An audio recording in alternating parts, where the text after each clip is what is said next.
It should be illegal to smack a child, especially below the age of 3.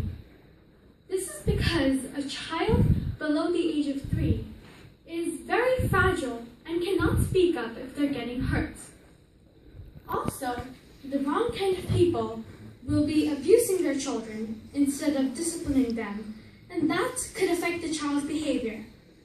These are the kind of kids who end up becoming bullies, as they either want to unleash their frustration or they don't find anything wrong in doing it, as they experience it at home every day.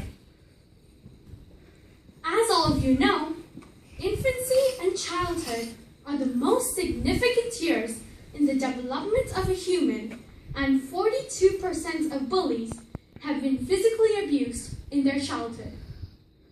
One way you can differentiate between smacking and abusing is that actual smacking will not leave behind any marks unless the child is smacked every day, and only abuse will. Secondly, it's going to be publicly humiliating for any child above the age of 5 if they are smacked in the middle of a crowd.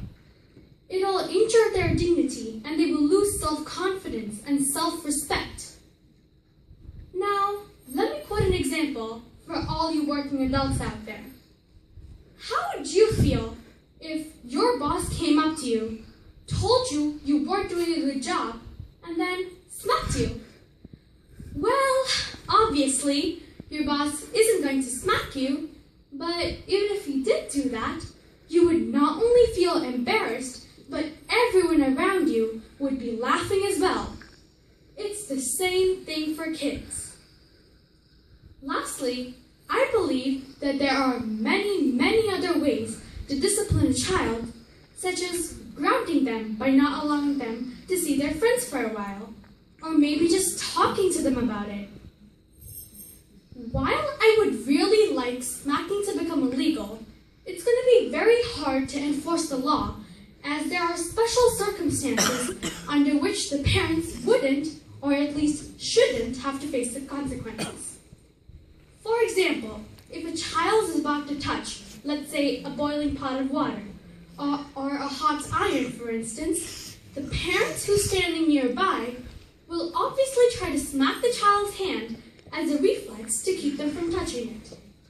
If the next day the child goes to school and says that his parents smacked him, the authorities who come to the school aren't going to know that the parents were only trying to protect the child, and the parents will have to face the consequences. So, as you can see, it's going to be very hard to enforce the law while being fair. Therefore, I believe that it should be illegal to smack a child, especially below the age of 3. I hope I've got my point across to you, and thank you.